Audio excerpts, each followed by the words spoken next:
Hi, I'm Mary Kopczynski, the CEO of RegAlytics, here with your update on 23,781 regulatory alerts from the over 8,000 agencies we track globally. And that includes 678 bills that passed this week alone.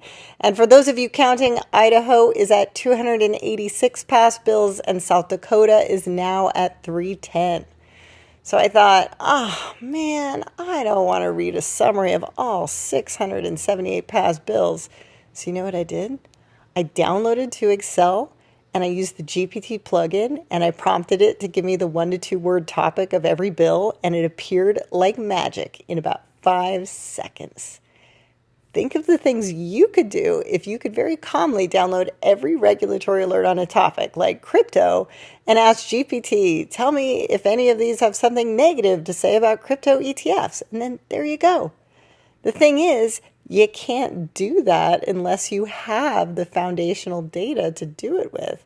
And if you just ask Google, show me negative regulatory news about crypto ETFs, well, you're doing it to everything. Fox News, CNN, News with Spin, which is basically all news now. But you're also going to get every consulting firm, every law firm that is trying to catch your eye with whatever it is they have for sale. But if you're looking at RegAlytics, there is no spin. It's literally the actual facts from over 8,000 governing bodies. And it can include like rare state AI task forces that you didn't even know existed, or international labor organizations, or it could be the straight bills, or it could be an international body like the World Bank. The point is, it's not spin.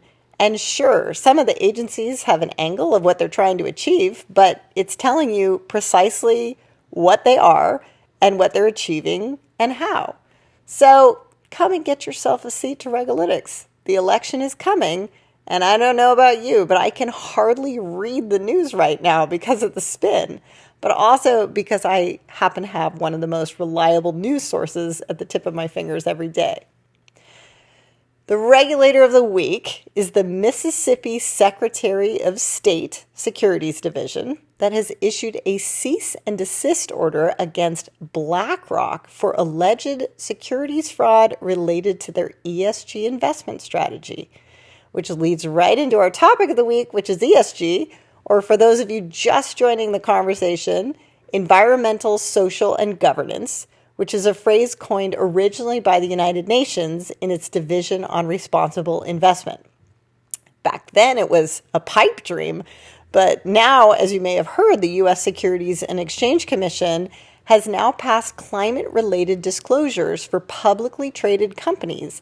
And this is, of course, infuriating some of the more conservative states. Why? Well, because much of their state revenues come from oil and gas, which has been, in some cases, considered a bad investment in terms of the health of the planet.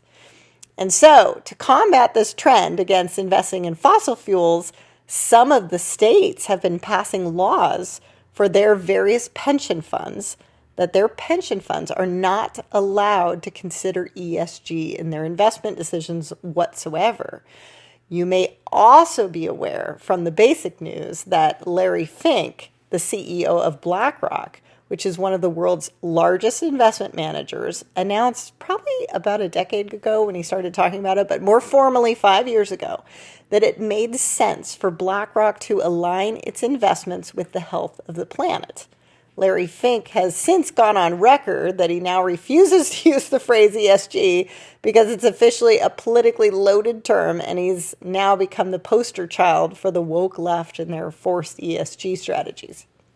And you also may have heard that a few weeks ago, the Texas State Board of Education sent a notice to BlackRock pulling an $8.5 billion contract from BlackRock's management because BlackRock's approach to investment would put the state's oil and gas royalties in jeopardy.